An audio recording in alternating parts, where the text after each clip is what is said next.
You know, I never give lecture, and my way of teaching is never to give lectures, always through discussion. And I'm always saying, at the end of my sentence, the last one who is looking at me will be the first I'm going to ask questions. So it's so good to have you also close. That's okay. Look, I was told I have some questions here that are not exactly related to the topic, but I will address the questions, of course. But before this, I was asked to say something about the future of Muslim students in the West, in the States, or your situation. And I think let me start with some of the points that are important for me when it comes to understanding the very meaning of being a student, acquiring knowledge or seeking knowledge and getting degrees and at the end being involved in what should be the student life in this country. If you come back to the very meaning of knowledge, seeking knowledge, getting knowledge, and getting knowledge in order to get degrees and then to work and to get a job. Now, this could be something which is to normalize our presence in the student life and to do what others can do by trying to get knowledge and degrees. Now, if you come to the very essence of the question here, the future of Muslim students, there is one qualification here and there is one dimension, which is the Muslim student. Is a Muslim student different from all the other students on the campus? And if so, what are the differences? And I would say, as to the fundamentals, no difference. But it might be that from where we are talking, from within the Islamic tradition, we should ask ourselves, what do we mean by being a Muslim and a student at the same time? Now we come back and you try to get something which is based on our tradition. And based on our tradition is that we keep on repeating in Islam that our relationship to knowledge is essential. Why? Because at the starting point of the whole revelation, in fact, there is this in the chapter in the Surah 96 of the Quran, the first 5 verses are telling us something which is very clear about the essence of Islam. Two things are important and we don't meditate or ponder over them in a very deep way.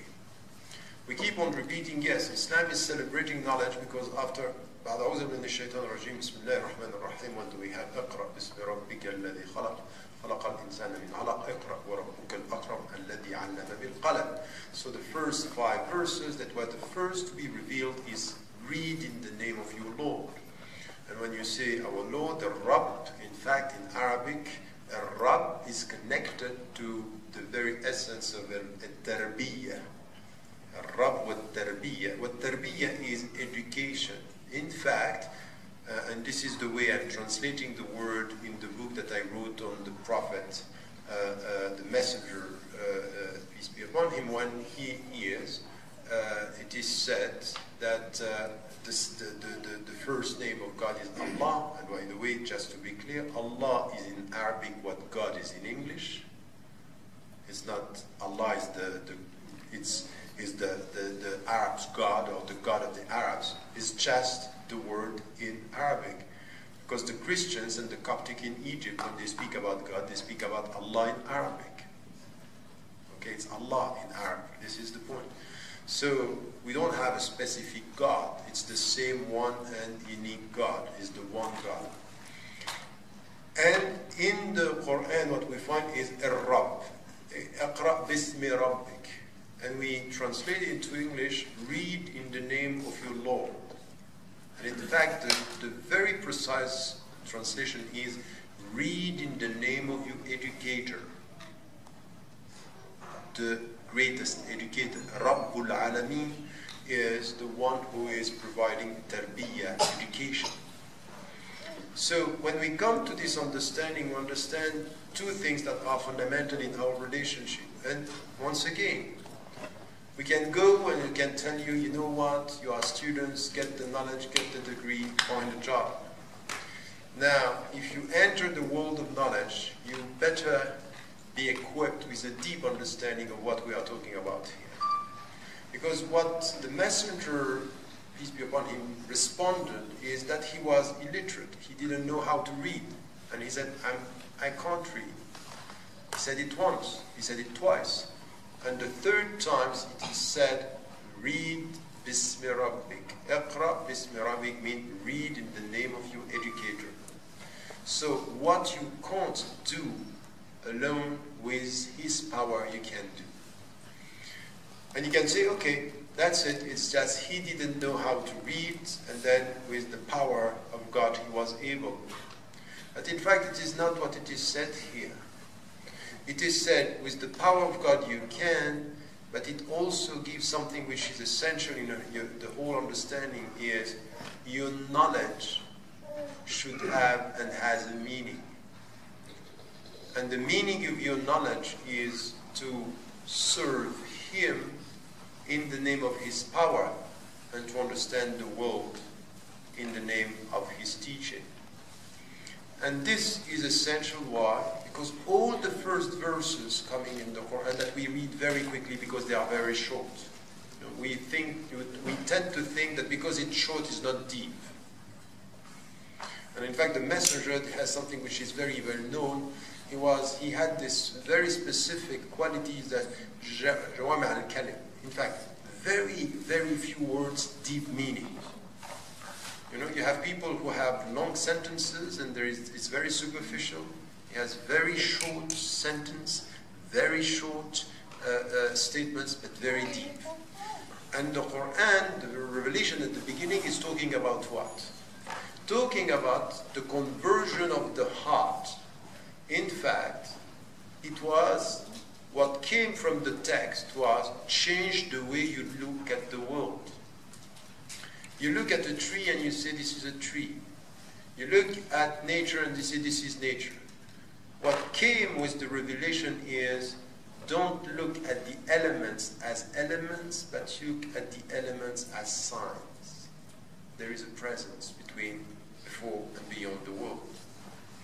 And everything in the Quran is about this. Is the Quran that you have to read is telling you, read the world. Al-Qamar, the moon, Wash-Shams, the sun, and the mountains, and everything. You read the text, and the text is telling you, now it's time to read the world in a new way. You convert your heart and you read the world in a new way. Meaning what? What is the difference between saying, these are beautiful flowers, and these are just elements, and it's beautiful, than to say, these beautiful flowers are signs, meaning they are telling you something else beyond themselves. A sign is an element plus a meaning. You arrive in front of just before the traffic light, and it's green. The element is green.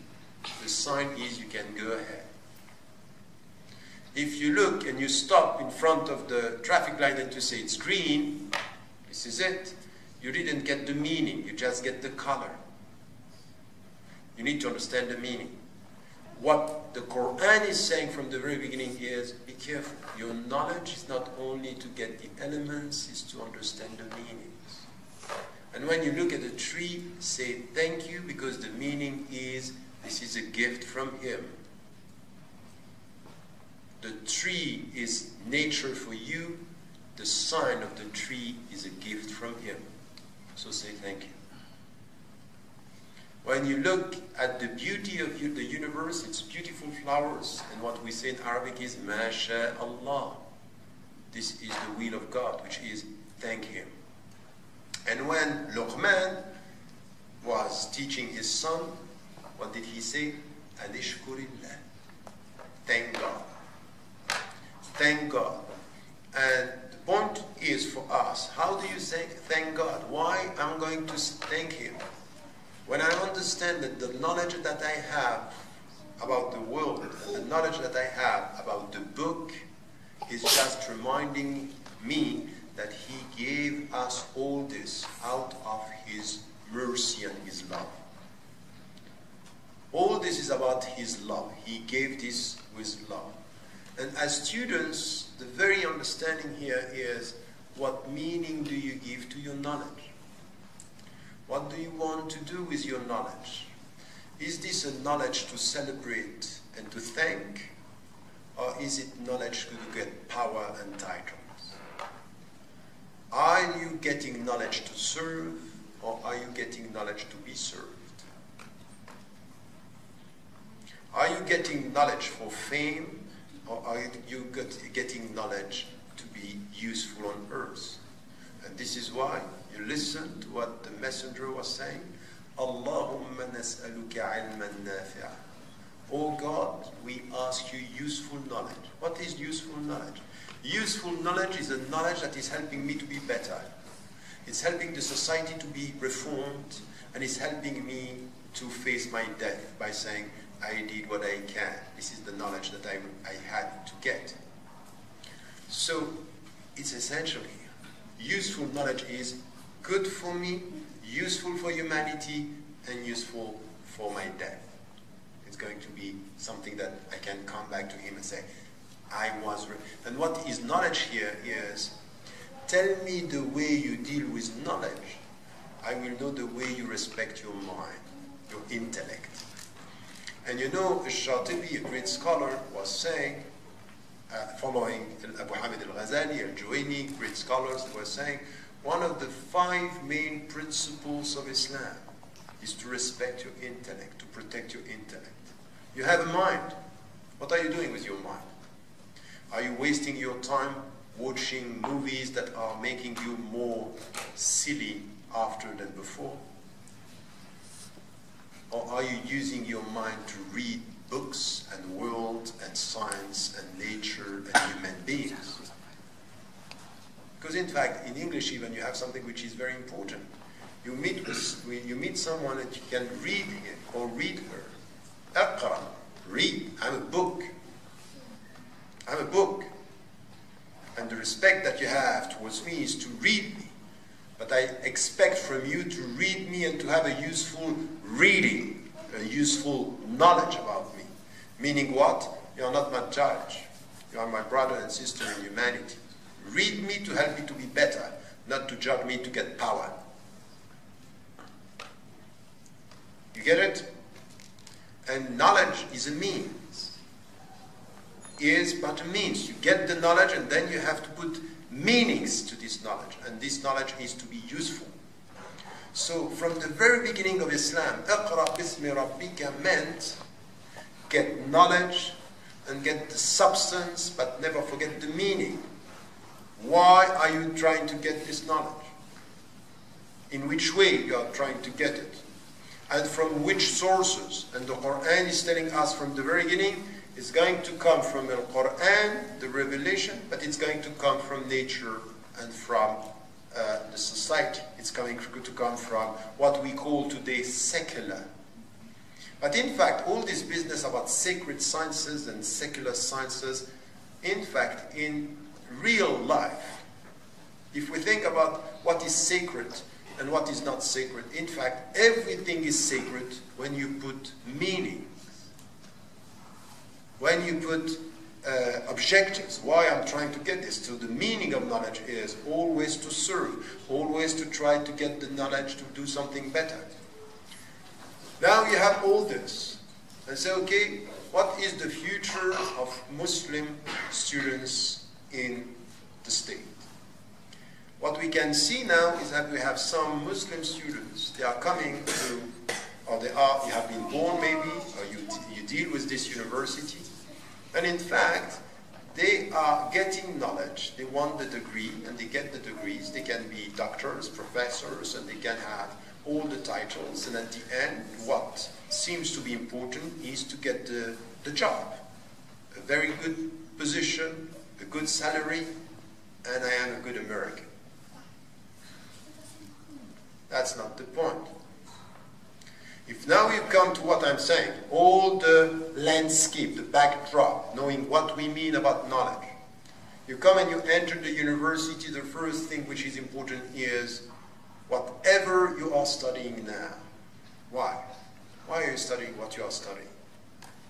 What do you want to get? Do you get the knowledge for the degree, or do you get the knowledge to now become a useful human being with this knowledge? The degree, it's important. The degree is an instrument. The fact that, for example, I have the title of teaching at one university, it helps me, but what? It helps me to be acknowledged as a university professor. This is nothing. This is for the people. At the end, what is important is how do you use this knowledge to serve the people and to serve humanity?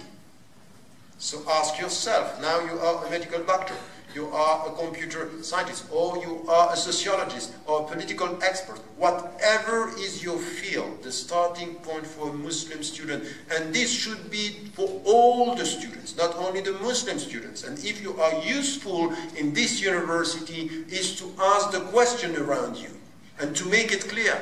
Why? What do you want to get? So it's the very essence of useful knowledge.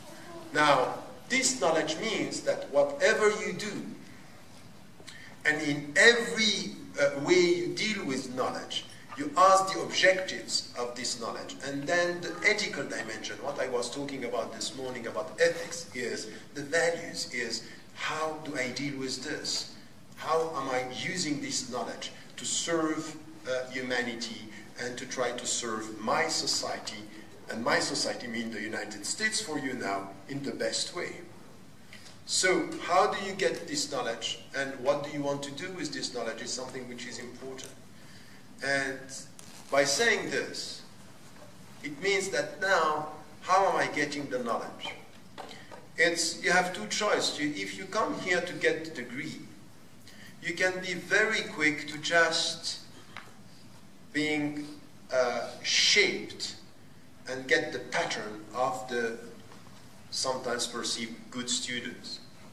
You listen to what the professors are saying, and you know how it takes to get the degree. You just repeat. And some of our students today, they are within the system students who just want the degree, so they repeat. What is important in every field is not to repeat, is to get the knowledge to be useful, and to get the knowledge to be useful, you have to shape a critical mind. And what is a critical mind is to ask questions. And ask questions, and even sometimes to challenge the teacher. It means that a student who wants to get the deep knowledge is not someone who is repeating, is the one who is questioning. In every field, whatever you try to get, you question. And you question, and this is coming from the very deep understanding even of our Islamic sciences.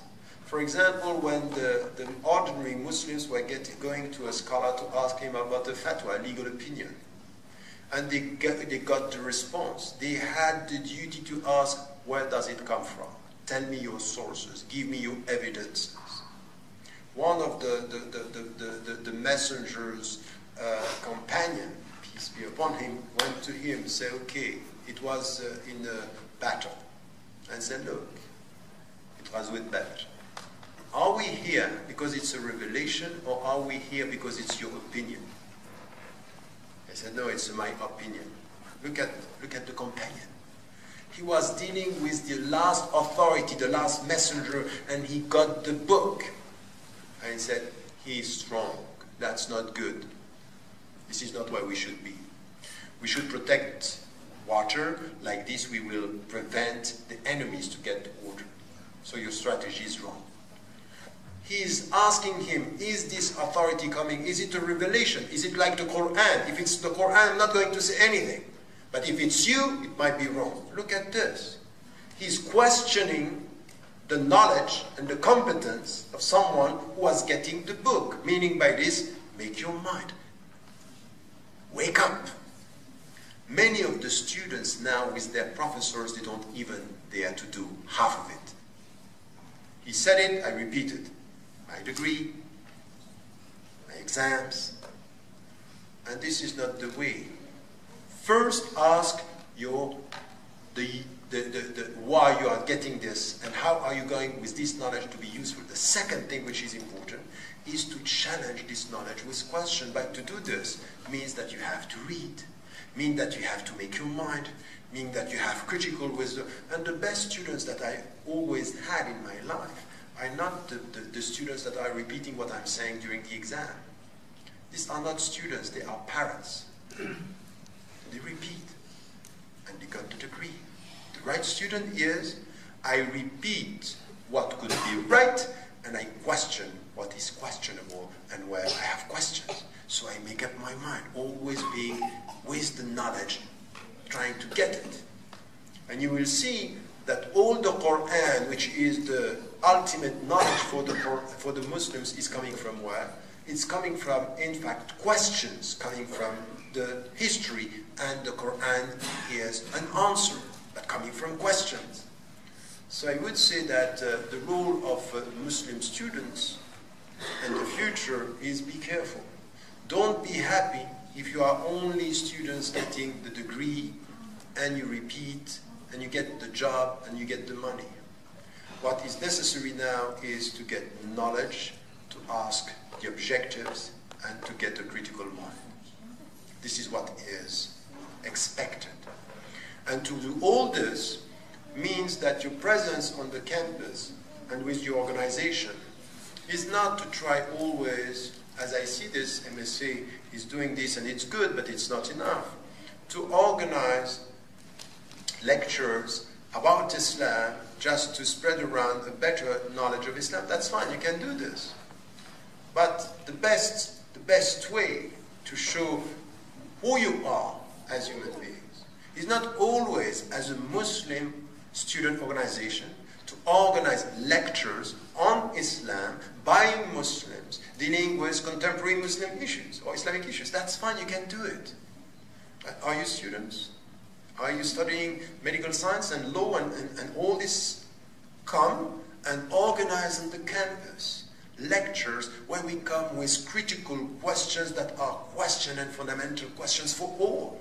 Show that what you are bringing on campus is not only celebrating knowledge and being completely scared of the professors, but coming and questioning the knowledge and the objectives. What is now the ethical ground for medicine or politics and democracy? And here you deal with people of other faiths, people who are not only Muslims, that they have the same concerns and they come with the same question. The quality of the Muslim presence on campus is not only to speak about Islam, it's to speak about all the topics in a specific way, in a new way, to have this distinction. You know, many of our brothers, they think our distinction should be in the way we dress. That's fine. We should and we can. And we should show that we have this modesty. And I'm always saying be careful with dress modesty without intellectual modesty. I'm talking about intellectual humility, but there is also something which is deep, spiritually speaking, which is intellectual modesty. It's the way you are dealing with your mind, the way we are dealing with your intellect. But within the campus, the distinction of a Muslim presence is this capacity to take the knowledge from everywhere, to question the knowledge, and to come with questions that are questioning the objective of knowledge. Because you are in an institution where the people are telling you, you know what, here we are within academia, and there is a specific way to deal with topics, and that's true. But now, all the people who are telling you that in knowledge there is no ideology, or in science there is no ideology, are themselves driven by ideology. There is no knowledge and no science without ideology. And you, in this, you should come with your own questions. You should come with your own critical mind and take from this university whatever you can, and then also ask the questions. But, and this will be my last point, to do that, you understand that you have to walk on two legs. One is your own tradition. Don't be illiterate from an Islamic viewpoint and knowledgeable from a scientific viewpoint in your field and end up being unable to be critical from within your tradition. You need to get the knowledge. And you live in a country where it's possible now, as students, to get the knowledge of your religion. It means read. It means to know where you come from. And it doesn't mean that you accept everything. But all the young Muslims who are not accepting or who are rejecting, the only concern that I have with some of them is that they are rejecting out of ignorance and not without knowledge or not without enough. The great majority you have who are very knowledgeable and they are asking good questions. I remember one of my students in Oxford. He was a Muslim coming from a Muslim family, and at one point he had doubts. And he was coming with very tough questions and good questions, and I liked him.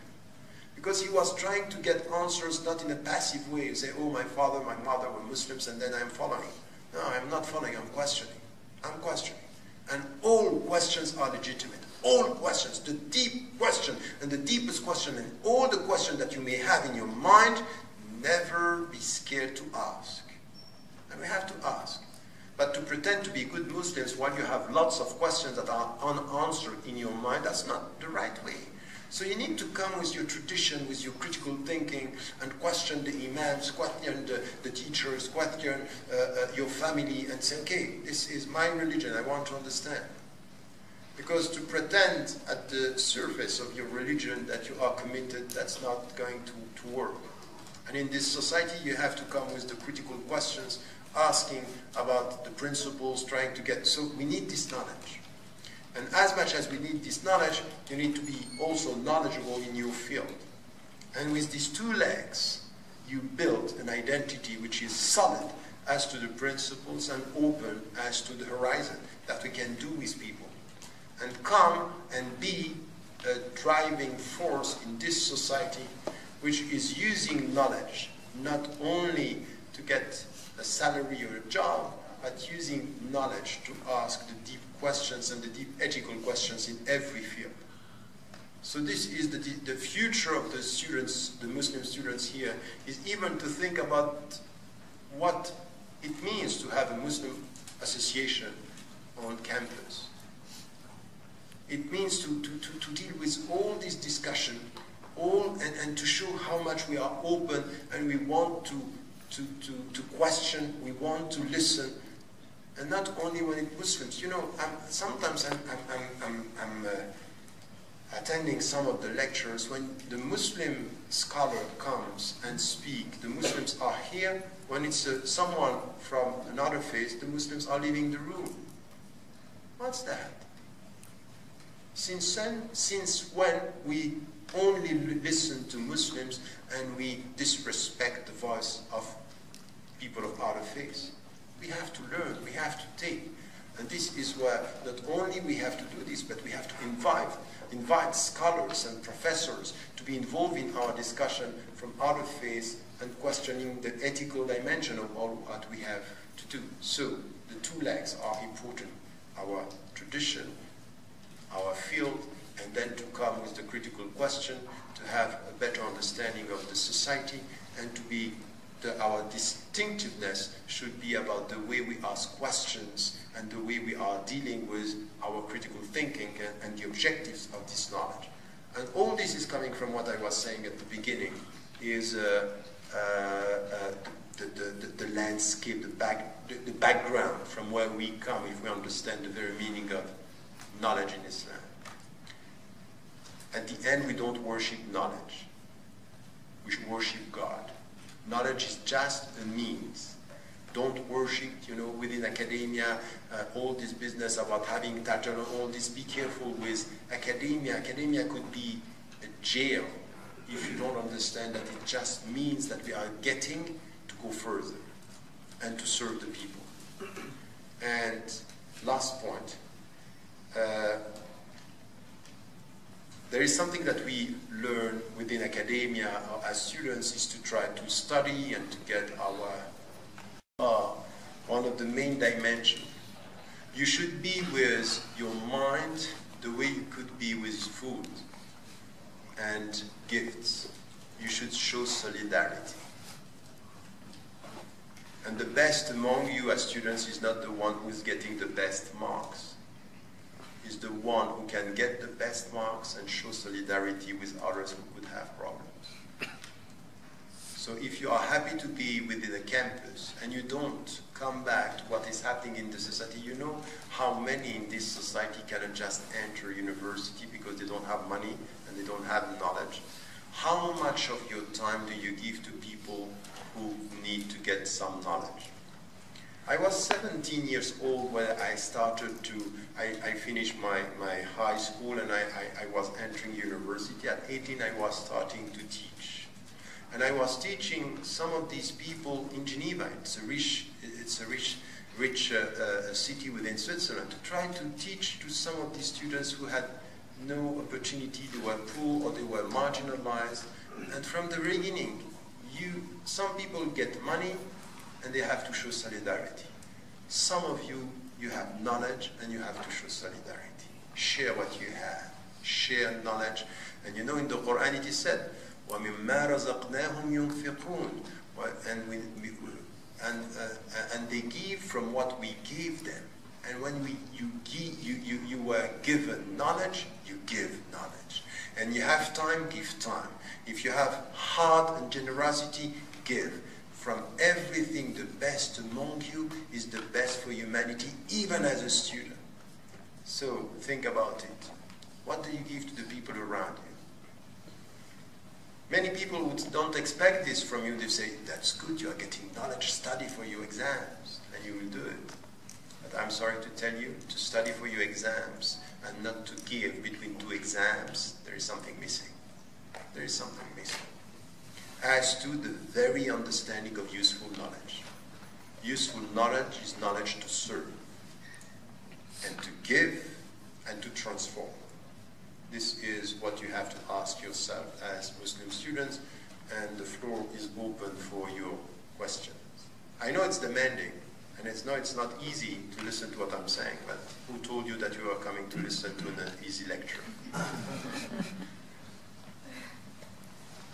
This whole idea of giving back knowledge. So I'm a graduate student about to finish, and part of my dilemma is how do I decide who do you prioritize? For me, I feel like there is a loss of dialogue in Arab countries and among everything. And there's a loss of dialogue here, from religion to questioning politics, and both sides are guilty. How do you determine, as a Muslim, as a Middle Eastern woman, how do you prioritize who you want to give back to? I would say that this is exactly the problem, is the way you put the question. How do you prioritize as a Muslim and as a Muslim woman? No, that's not the way. I would say that there is something that we should get as human beings.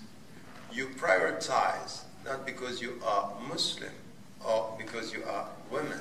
You prioritize because you listen to yourself, what your skills. You look at yourself and say, okay, what first you have skills and qualities and desires. You want to do something with your life. So listen to yourself. And then what is going to come as something which is important, listening to yourself and transform this into something which is ethical from an Islamic viewpoint and useful because you want to do it as a woman. But first, the priorities are coming from you, where you think that you can contribute more, that you think that you can do something which is, with professionalism. Do it with professionalism, and especially when you want to give. Now, people, when they work for, it's just something which is sometimes very disturbing. When you work for a business or an enterprise or for, have a corporation, because there is a salary We tend to think that this is where we need professionalism, and when we do something else, when it deals with human beings, we are less professional. You know, there is no salary, no accountability. And in fact, that's exactly the opposite. You need to be, not the opposite, it should be similar. You should be as professional when you deal with human beings, and when you deal with your own qualities and capacity, you have to be professional. And this is where you remember the saying of the Prophet, peace be upon him, when he said, Allah yuhibbu idha amala ahadukum amalan yutqina. When God likes when you do something, that you do it with professional, that you manage it, you know exactly what you have to do. So who is going to tell you this? Don't ask, oh, as a Muslim woman. No. If someone is pushing you to do something and you think that you don't have the skills, this is not what you want to do, you say, no, that's not. Let me do what I want to do in the right way, and I will prioritize from where I am, not from where you are expecting me to be. So listen to yourself. Don't let even your parents, your father, your mother, they want to impose it. No, I'm sorry. This is where the way you see me, this is from where I am. This is who I am. Listen to yourself and make it clear to everybody, your professors, your teachers, your parents, your society. The first decide for me, it's me. It's me. And this is to be autonomous. Don't let anyone decide for yourself what are your skills. You can have advice, but take the decision. Take yourself the decision. And then you go for the ethical ground and to decide what you can do. Yes? I am majoring in both computer science and geology. And in both fields, whenever I have to do any kind of research, I'm always disturbed by the fact that there is a lack of Muslim and in general Arab contribution to the scientific work. And I'm always finding myself questioning why that is. Why there is this lack of contribution in the scientific fields from the Muslim and Arab world, especially in the latest ages. I'm familiar with the argument that the Arab knowledge from the Golden Age is the basis for a lot of the knowledge that came later on. But no, don't worry, I'm not going to start with this. I won't going to an answer to asking me why are we weak. I'm not going to tell you we were great. Don't worry, that's not my answer. Yes, there was a time, once upon a time. Now, there is a problem in the Muslim majority countries and now where it's true. Our contribution in sciences, our contribution in these fields has been very, very weak and very, very marginal over the last centuries, not only now. Now there is something which is happening. You have Muslims in Muslim majority countries, and in some countries it's improving. In others, you can see, for example, now in Asia, it's improving. You have more and more Muslims that could be involved in this. And now we have a Muslim presence in the West. And now it's time to ask yourself, not why are we not contributing, but in which way you are now going to contribute. And my question is, please, if you are questioning from an Islamic viewpoint, why don't we contribute enough in science? That's fine. We can ask, we need more creativity and more scientific minds, and we need to do this. My question here is, from where you are in computer sciences and in this, is to be very, very sharp, very, very knowledgeable about your field. But now, as someone who is coming with a conscience, to ask yourself, your contribution should be the added value in the scientific field. And the scientific field, it's the added value, it's not to come with a new discovery. It could be. But what sciences are in need of today is the objectives, in which we are going to use this knowledge. So this is where you, as someone who can be an expert in this field, your added value is to bring something which is using the knowledge that you have for human values, or by promoting ethics, in which way you come with this. So to compete only for the sake of knowledge is not going to be enough now. The world is in need of people who have knowledge at the highest level, and they are ready also to question the ends, the goals, the purposes of the knowledge they are getting. So now you are in that field, I would say, get as much as you can. Don't ask yourself why the Muslims are not here. Now you are here. This is now you. And as a student with your ethics and your roots in terms of ethical principles, what is going to be your contribution in that field? Are you going to compete and to be as good as they are, or are you questioning the whole things, the whole? You know, we have some Muslims, when they deal with Islamic economy, you know, they call it Islamic economy. And all the point is, okay, we are trying to have our own means, but we want to make as much money as they want. So it's capitalism and consumerism in Islamic dress. Yeah? It's to make capitalism halal by changing the means. I'm sorry, that's not the point. I don't want to enter into a system where the consumerist attitude and the profits are just what is driving the whole business. It's just to ask the questions, to put more ethics in the economy. So you should enter, get a very, very good command and understanding and of the whole means, and then you add in that field the ends. This is to come back to history, but by looking at the future. So yes, we don't have many Muslims, but now things are changing. We have lots, millions now, millions of students who are at the forefront of all the knowledges everywhere.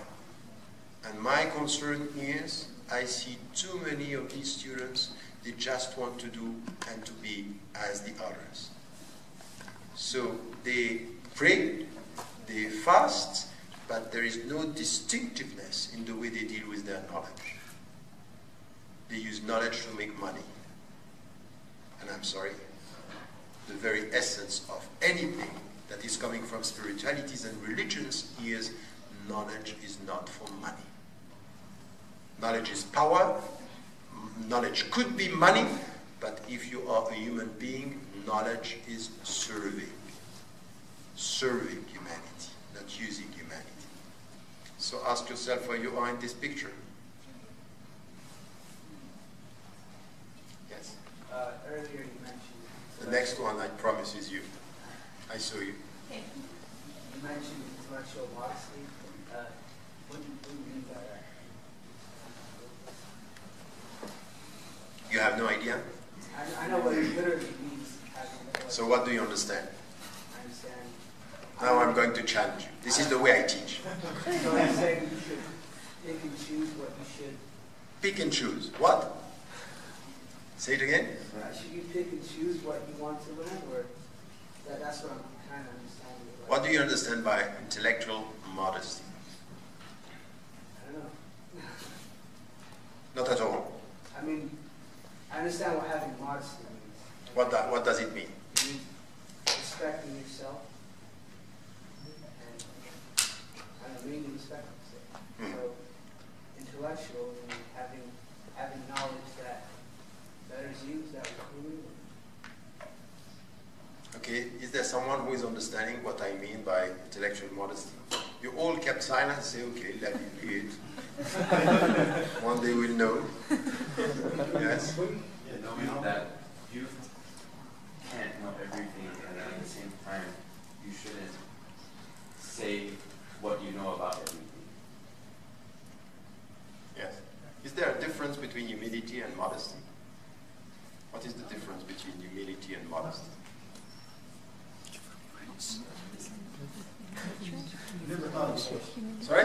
Never thought of this question. So that's good. Never, better later than never, isn't it? So, is there a difference or not? So what is the difference?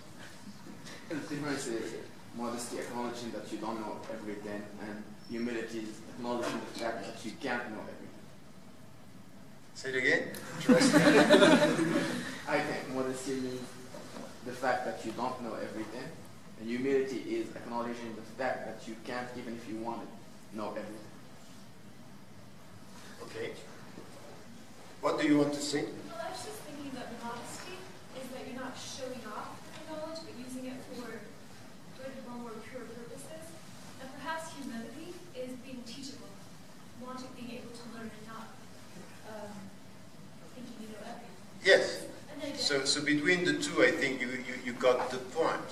Humility is that when you are seeking knowledge, you acknowledge the fact that you are always in the process of getting knowledge, that you don't get it all, and that you don't know everything, that you are trying your best. Modesty is a bit different.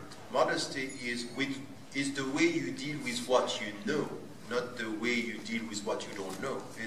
Modesty is a way where, knowing what you know, you are not showing off, you are dealing with what you know in a way where you are trying to use it for the better. So humility is about what is missing. Modesty is is the way you deal with what you have, with what you are dealing with, is the way you deal with your knowledge. And the two dimensions are very important, because very often Muslims are talking about modesty in the way they dress. Is the way you are trying to send a message to the people: I am not what I appear to be. There is something which is deep. Intellectual modesty is exactly this. There is something deep beyond my knowledge, which is, it's not important to know what I know. What is important is to know the way I use what I know. Got that? Yeah, I get it. Happy. Yes. Dr. Ramadan, thank you so much for coming today. I'm going to speak from my experience in life. I mean, I'm those type of students who, I was that kind of student who came here to get a degree, to add it to my. So I'm from Morocco, and when I came here, I started being questioned about why are you Muslim? Why you? So those questions made me, start thinking. Get the deep thinking in myself, saying, why am I this way? And so I start reading and trying to get knowledge, but sometimes it's really hard. Where should I start? Where? I mean, the Quran is not an easy book. Sometimes I read and I find it so hard, and so my question first is, how do I start? I mean, what do I look for? And second question, because I listen to you a lot, and I know how much you can get in trouble sometimes when you start sharing the knowledge. And at what point, when do you start sharing, and because you get a lot of opposition, people like, what's your agenda? Or why do you think this way? It is a doubt, So, and as a person, I would like to share, so I don't know why should I start working on first to, at the same time I'm working on my degree, and at the same time I'm working on knowing why I'm Muslim, why do we work it out? Yes, I think that what you are saying, the fact that, it's not either or, it's the two together. So you are trying to get your degree, and that is good. And it's good also to have this critical thinking about, okay, from where shall I start? And this is where, for example, all the people who are trying to understand Islam by starting by reading the Quran say, okay, no, that's not the right way. The Quran is not an easy book to read. So I'm always saying, if you want to get an introduction to Islam, the best way is always to start with the Prophet's life, the seerah, his biography. Why? Because this is why you see how he was translating the Quranic teachings and lessons into practical way of life. And then what is also important when you are in campus, and this is why it's very, I remember the time of being a student. This is where don't do this alone. You have students here, and you need to find people having the same concern where you can be together, have study circles where you share views and questions. And as much as you might feel sometimes that you are fragile when you go very deep to questions, you know, I'm always repeating this. What you feel as weaknesses is part of your strength. Acknowledging your weaknesses is strength. But of course, if you are outside and you feel that in the world you are exposing your fragility or your weaknesses, you are going to expose, it's going to be difficult. This is why you need to have people around you where you can share your questions and your discussions. And you have lots of Muslims, they are on their own and they are not sharing. So to share my weakness to someone who can understand my weakness is helping us both to be stronger. But this is where the Muslims are very shy to talk about this because we pretend too much. We pretend too much. Yes, I'm a Muslim. Okay. You know this kind of attitude that, which is exactly the opposite of humility, with questioning. We don't remember enough that very often, you know, the Prophet, peace be upon him, was crying. Once he was in the morning crying, and I promised that this verse will be everywhere in my books, everywhere, and if you open my website, it's the first verse. There is in the creation of heaven and earth and the alternation of nights and days, sign of those who are full of insight. And when he got this revelation, when Bilal came in the morning to call for prayer, he saw him crying. I said, why are you crying? And he said, because I got this verse. And this verse is not talking about punishment, it's not talking about, you know, hell, it's not talking about anything but the beauty of the creation and there are signs. All this has a meaning. And he cried. And he said, mind you, if you read this verse and you don't ponder over it.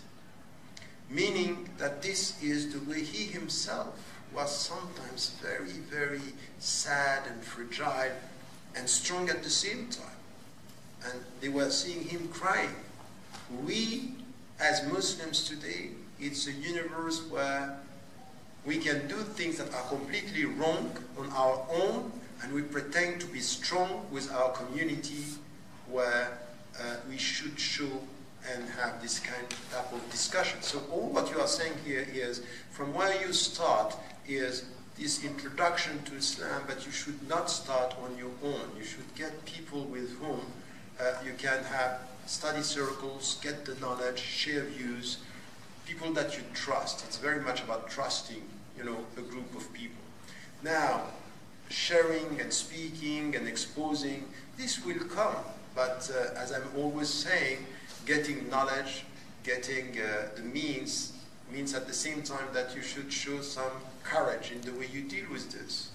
But not in a silly way, with wisdom. Try to know what are your priorities. You know, the Greek statement, the wise man doesn't say what he thinks, but he thinks what he says. Think about it. Sometimes it's good not to speak too much, but you have steps and you have a strategy. Not everything is good. I remember someone telling me, you know what, Tariq, because I was struggling for something, and he told me, you know what, Tariq, you are wrong if you are right too early. It's true. Take your time.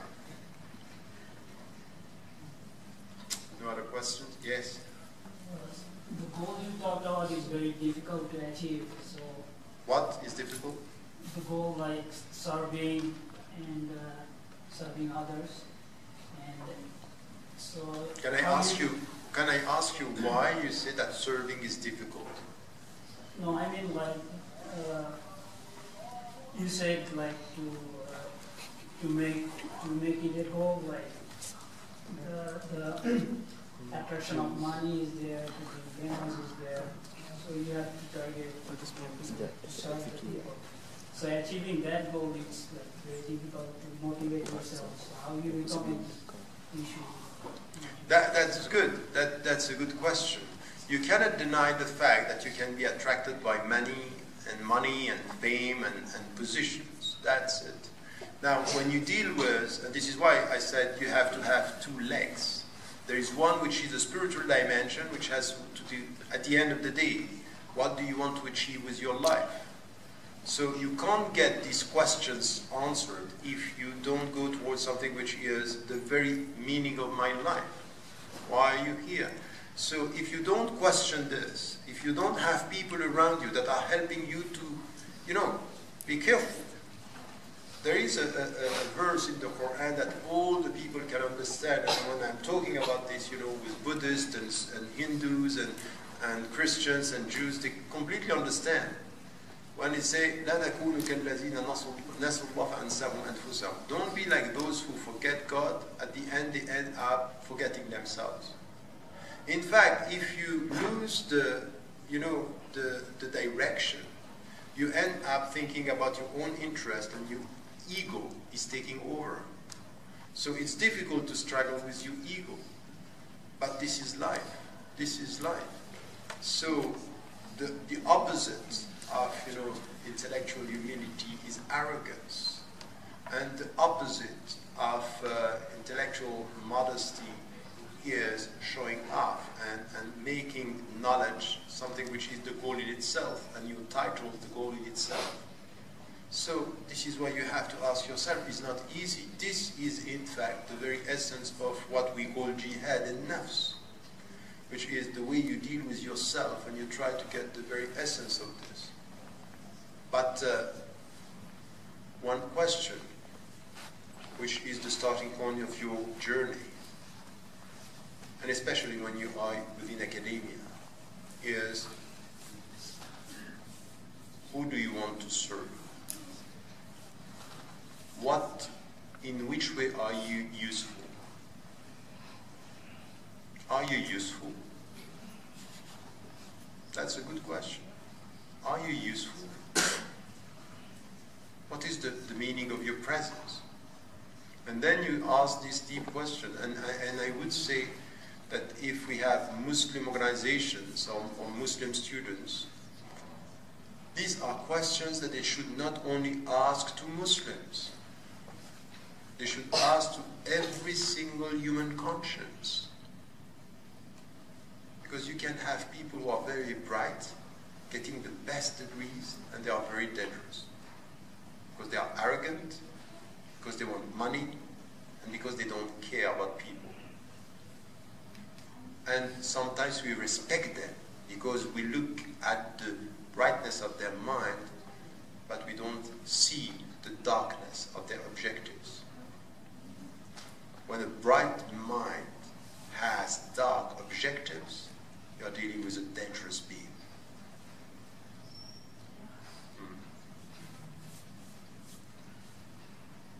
These questions? The last one, and then I come to these questions. Because he will think that I am avoiding the question. Or some difficult one. Go ahead. Yeah, I want to say, we're living in societies with a high factor of uncertainty. So, like from outside, like as a non-Muslim, look at Muslims through the media, through all the things what they know. So Muslims get very much uncertain as well as the non-Muslims, So the one thing is like we are fighting on all sides, like between the Muslims themselves, like not fighting, but I mean, like trying to get to know each other. There are so many from so many different cultures, We don't know nothing about within the Islamic community, We don't know much about the culture. We're sitting here with maybe 20, 30 cultures of Islamic background. And I think one to give us a practical thing is like maybe you can give us an advice on that as Muslims, like as students and so on, that we should start a dialogue within ourselves, like a South-South thing, and maybe then we have more the certainty of reflecting and showing that we have a more something to have to be proud of or whatever, like be more self-conscious, and at the end that we all trust in Allah and God, and and do something for this society as well, and reflect it then with this positive attitude. But we don't know nothing about the others, from what country are they all from, you know. I know it's a real lack, you know. We have even, there's a certain of racism even in the, you know, wrapped in this as well, you know, because Muslims themselves, they hear like news from that country or that country within the Islamic, you know, Ummah, and they get uncertain too, so I don't know how to face that. Thank you for this question. I think that part of the answer is already in the way you put the question, because I completely agree with you. We tend to come to this very superficial unity, oh, this is a Muslim organization for Muslims, and we are all Muslims, and we are working for Islam. And the starting point within the Muslim community or on campus, the diversity of the backgrounds, the cultures, the understanding is not challenging. We don't have intra-community dialogue. And it's coming from something which is sometimes a lack of knowledge, yes, lack of time, that we don't take time to sit down together and to know each other. There is also something which is what you said, racism. And I keep on challenging this, because there are two levels of diversity when it comes to what the communities and the Muslim communities are dealing with in the West. The first one has to do with this, where there is a gap between immigrants and African Americans, for example, in this country. And between and among immigrants, there are also problems with people coming from Asia and people coming from the Arab countries.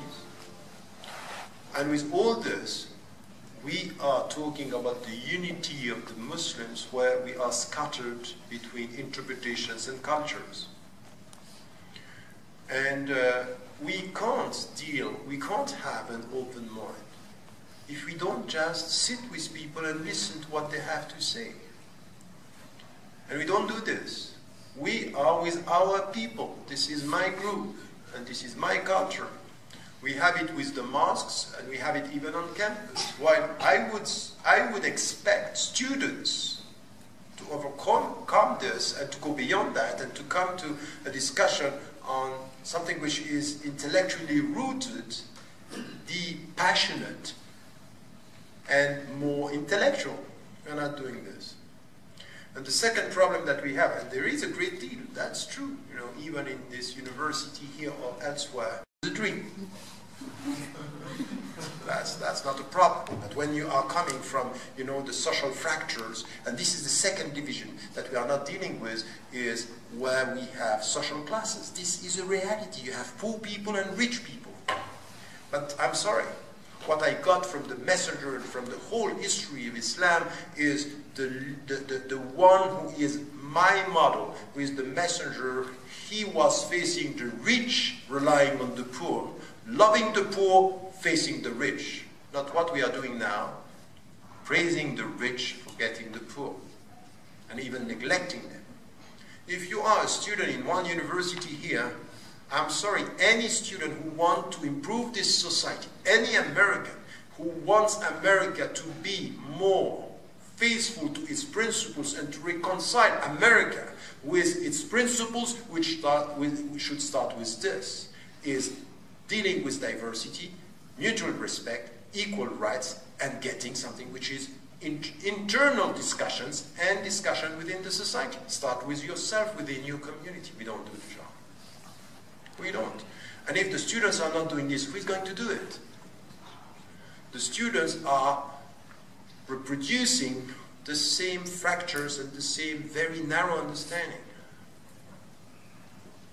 And I think that this is very, very dangerous. But I agree with you. So in your question was the answer. And I think that this is what we have to promote in a way where we can come together and make it something which is not naive as to the social structures and the cultures. It's not because we are all Muslims that we understand each other. And we end up having mosques for the Turkish, mosque for the Pakistani, mosque for the Arabs. In my country, I'm even smiling because now in my country we have mosque for Swiss converts.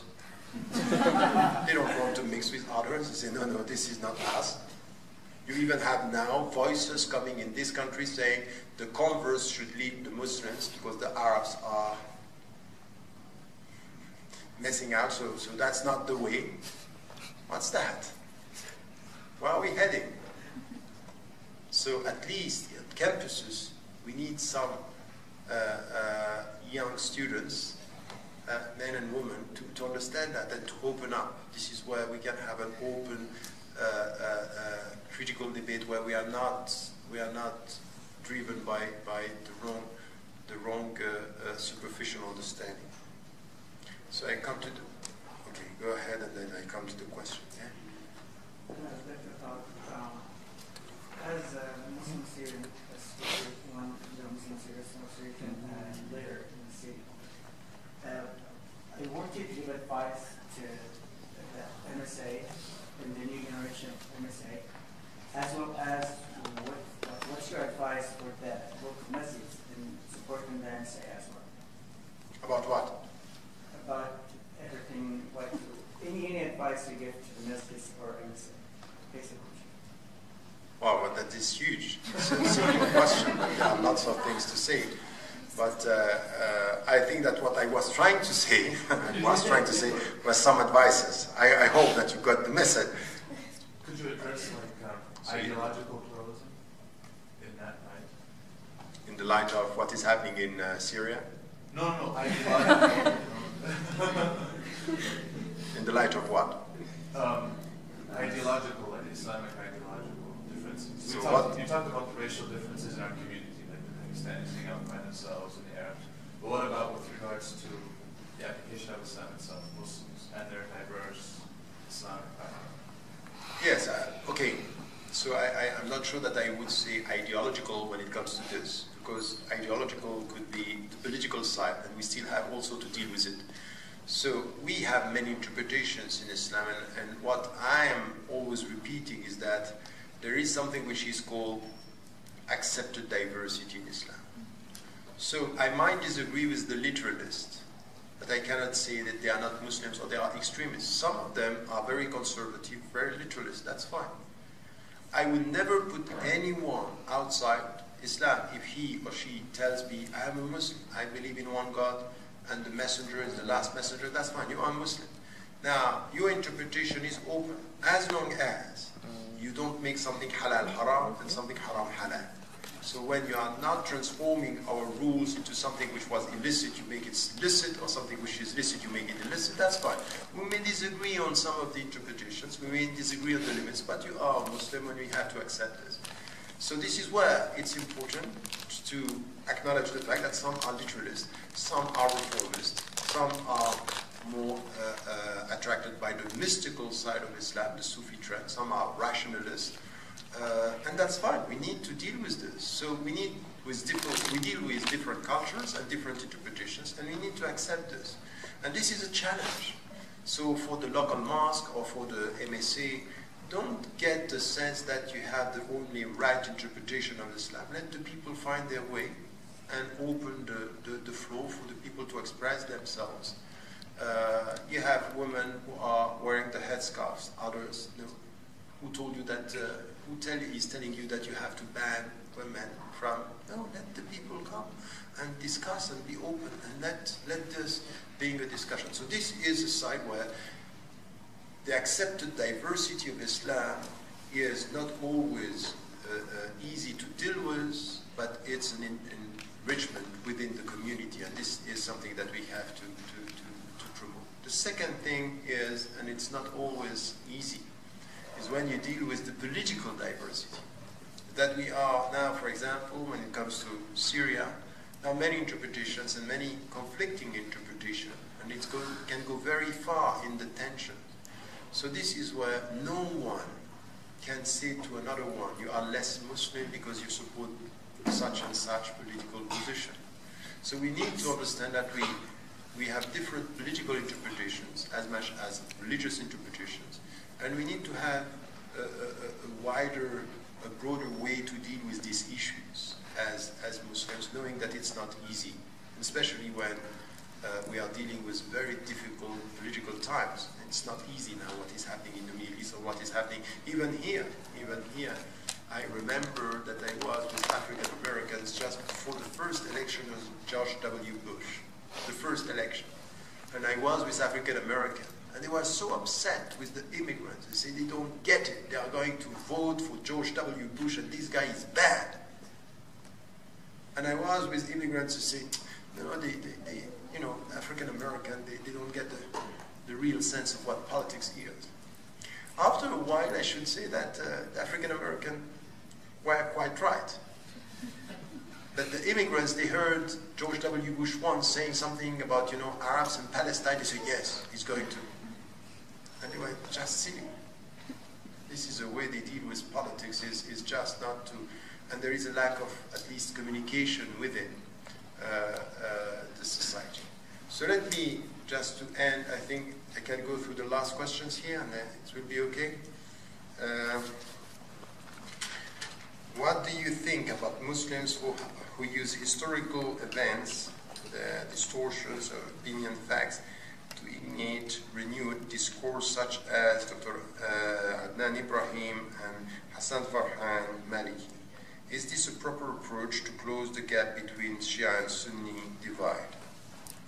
I'm following what, especially what Dr. Adnan Ibrahim in Austria is doing and trying to come with the past to, and I think it's not, I'm quite critical about this methodology because I don't think that this is the way, and sometimes having people not telling us exactly from where they speak is problematic. Tell us who you are exactly if we want. It's well known that I am a Sunni scholar. I'm coming from this tradition. So you position yourself where you are and you open the discussion and you don't try to pretend and not say, and then I would say that this is not good. So to look at the past, to try to resolve all the problem of the present and to think that the tradition is going to help us. And sometimes having a way of dealing with history which is problematic. I think this is not going to help to have this constructive way of dealing with the present and the future. This would be my position on this. So I don't think that we should then look at the history in a distorted way once, and sometimes it's not only a distorted way, it's an idealized way. The Muslims, the problem that we have today is that we are idealizing the past and hoping the future and passive in the present. So this is where we are. They were so great, we are helpless, and we hoped for the best. And they say, inshallah. Okay, inshallah is, yes, you can't say coming in the future, you have to say inshallah, but inshallah doesn't mean sit down and wait and see. Inshallah means stand up, chill, and say inshallah. Inshallah is a call for being active, not an excuse for being passive. Which is the way we deal sometimes with our way of dealing with the question. A good question here, which is directly directed to me. Qatar is funding the bloody insurrection in Syria with Saudi and the West. Then who do you deal with?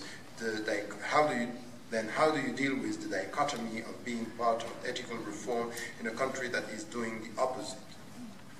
Good question. Good question, because I'm there, and from the very beginning. By the way, we can have on the Syrian issue and the way it's dealing, the way we are dealing, I will come to this. But as to Qatar, my position there was very clear from the beginning. I'm dealing with a country and I'm dealing with the Qatar Foundation, which is in Qatar. It's not black and white. You have people who are working in a specific way, pushing towards education. So I put myself in this, and I said, okay, I'm going, because my position in Oxford is my main permanent position, and I said, okay, I'm going to work here in this institution with two conditions. First is complete political autonomy and independence. Whatever I want to say, I'm going to say it. You want it? That's fine. You don't want me? Don't bring me there.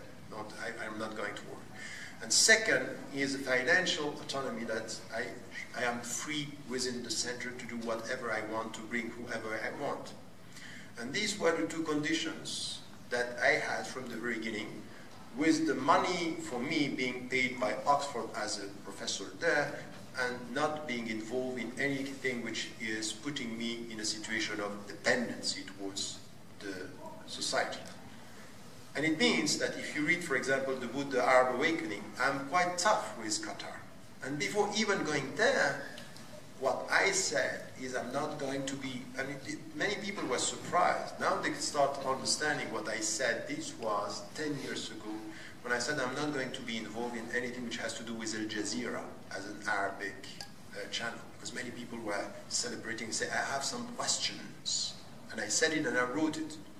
So I'm very surprised that people are not asking me about my position in Oxford, because I'm in a country in Britain where they were supporting the invasion of Iraq and then of Libya, and it's quite a bad record if you think about Britain.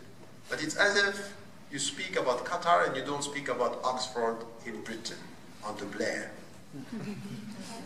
Okay? And I think the question is, wherever you are, is how much independence and intellectual autonomy do you have? And independence in what you are doing. So, the book that I wrote, Radical Reform, was full of questions, and I needed an institution to try to translate this into reality.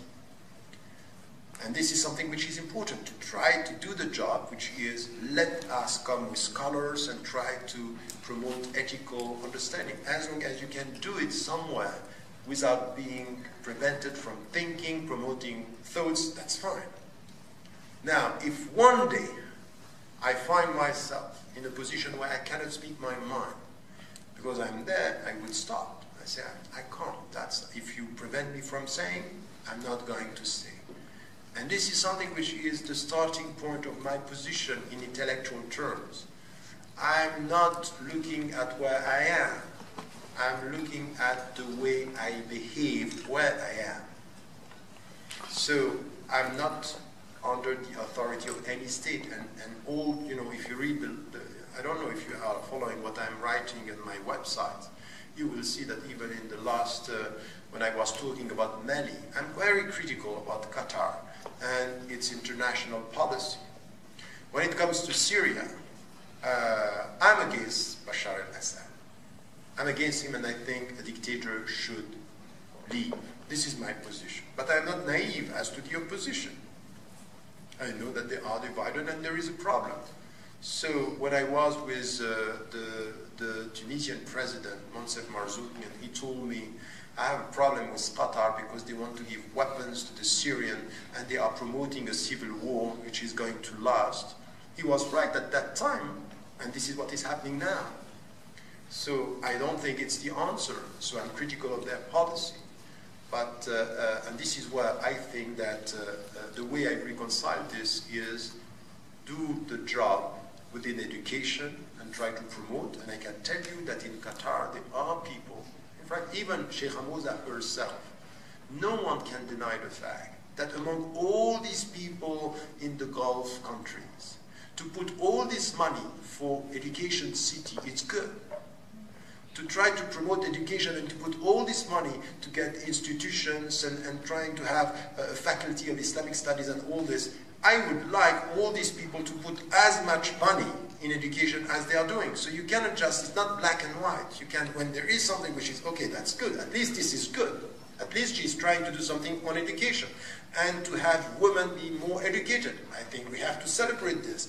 If in this institution, you can find a way to have an institution that is promoting thoughts that are new and the way I presented them this morning, at least we have to take advantage of this, as long as this is not put under the pressure of a political authority preventing you from speaking out. And I would say and tell you that they all know over there that I will never give up speaking out in all these circles. And even when we had this, I remember that we had this, you know, there is something which is Brookings and Doha American relationship, and they have a conference every year. And 2 years ago, 3 years ago, Madeleine Albright came.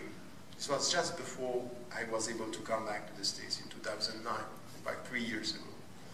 And she was there, and she was telling us how much, you know, the Bush administration was bad and how much they were before good, especially in Iraq. I said, oh, I'm sorry, I just want to remind you that your administration took the decision to boycott Iraq, killing hundreds of thousands of people out of this boycott.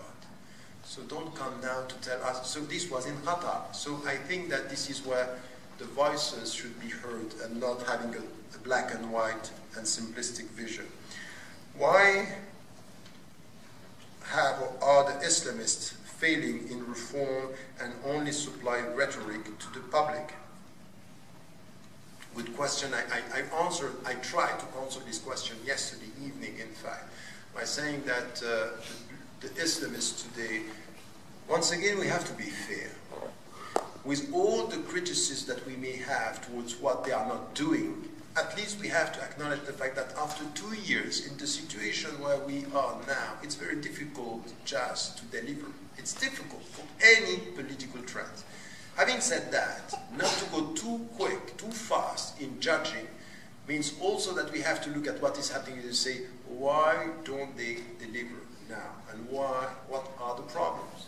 And mainly, I think, is they were well organized and they got this historical credibility that helped them to be elected. Now, the vision as to what should be done in this society, the steps, the priorities, and this independence and this courage as to come with solutions is not there. We don't see solutions. We see rhetoric, we see things that have to do with the structure, and they have to reassess now that they are in power.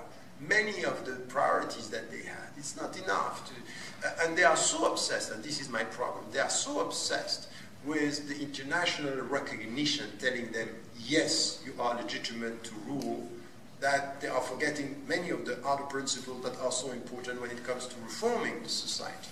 So if you want to be acknowledged as legitimate and you don't come with the courage to promote new visions and new strategies and new policies and social policies, economic stability and new thinkings in this field, it's not going to happen. So I would say not to judge too quickly, but to be critical as to what is happening. And what is happening now is that the credibility they had as a counterpower is now being lost as people running the countries. This is something which is important.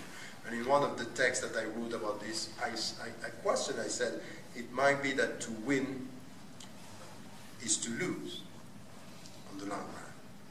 Because what you have now is something which is difficult. And the last question, would you consider the censorship of Islamic tradition by the Saudi scholars, like their distortion regarding the 10th volumes of Fatawa, Ibn Taymiyyah, the book of Tasawwuf, ethical? I can't enter the country anyway, so I'm going to speak. I cannot go to Saudi Arabia now, so I'm banned from the country for, it has been a long time now.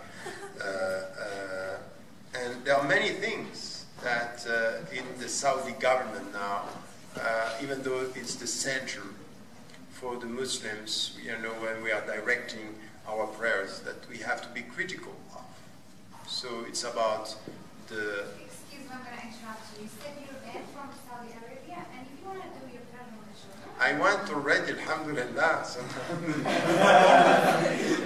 how do they forbid a person to not do?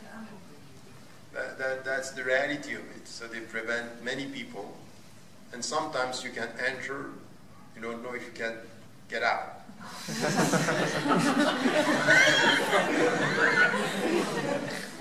So I prefer to be banned than to be kept.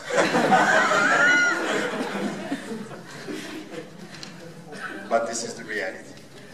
And but just to say something is that once again, for contemporary Muslim voices and understandings, it's important for us not just to once again speak about the Saudi regime in a black and white. Within the Saudi regime now you have people who are working to reform the system. You have people who are working on the education of women. You have very, very, very strong trends of women being educated in Saudi Arabia now. That this is very important. It's going to change the country in the future. And we have to push from within those trends that are helping to get a better understanding. Now, there are things that are done by the government when it comes to everything which has to do with all these kind of things, literature, censorship, distorting the reality. This is why we have to speak, and we have to speak up by saying this is done in the name of Islam, but it has nothing to do with the principles of our religion. What is done now is, you know, at least, you know, you have to respect some places where we have our history when it comes to the Prophet's life. They are distorting this by saying, if you go there and you are, going there to visit these places and to remember, it could be shirk, it could be associating something to God, so we destroy everything. I say, what's that? What's this silly understanding of what history is? But no, these are places where it's so important. Of course, we don't want anything which is association to our worship, the tawheed, which is essential. But to go as far as this is a problem. This is something. And then what you do is you destroy all the areas where our history is, to build these big buildings around the Kaaba, and just for the people who are rich to come and to just have to come for a few meters and to pray. This is a problem. There is something which is wrong in this understanding. So I would say to be constructively critical, and if you haven't done your Hajj, wait before speaking.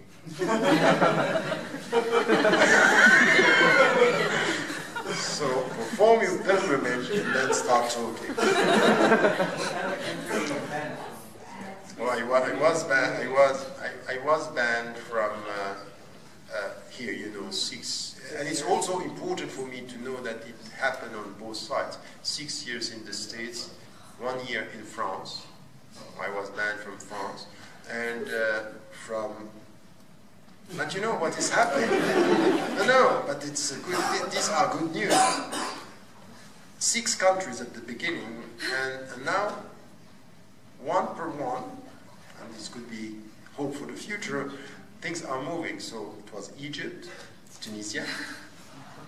Egypt, I haven't visited Egypt. I hope to go soon because my problem was the army, and the army is still very powerful. Tunisia, I went after 18 years. Syria, I was banned for 18 years, and now I'm waiting 18 years. Yes, because I was very, very tough with Hafiz al-Assad, Bashar al-Assad, but mainly and I was in Geneva, and in Geneva there was Rifat al-Assad, the brother, was there, and you know he's working with the security, and this guy is a bad one. Very bad. No, torture, killing, and yes, and all the family. So this was it. Libya, Algeria for a while, and Saudi Arabia. So now Egypt is almost okay. Tunisia is okay. Libya is over. it's more. I'm waiting for Saudi Spring. Sorry, one last question. Speaking of speaking out, so I worked in Jordan. Being critical in a lot of these countries, whether it's the Emirates, Saudi, even Jordan, you get in a lot of trouble very fast. So how do you speak what you want to say and be critical without getting banned? Because I don't want to create a 6-country list. You don't want to be banned. You don't? No. Okay.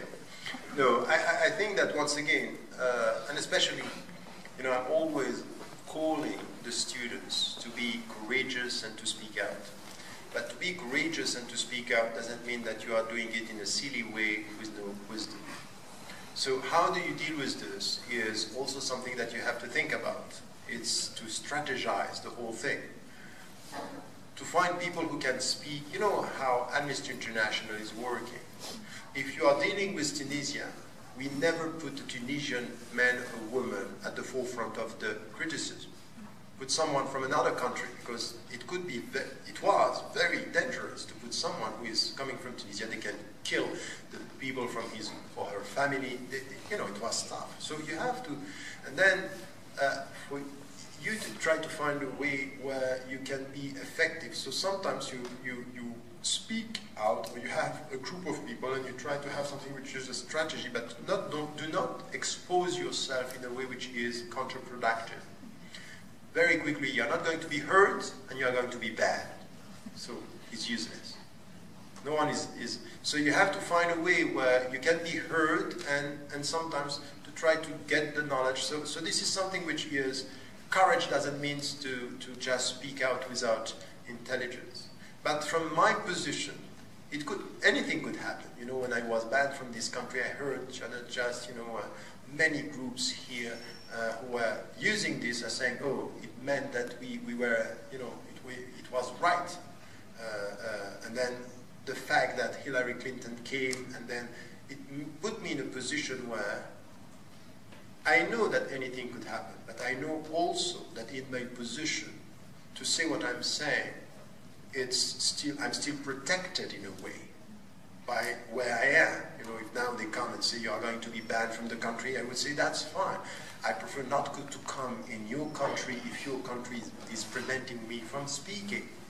But it will be very difficult to do this. So sometimes you know that from where you are, you can do things that others cannot do from where they are.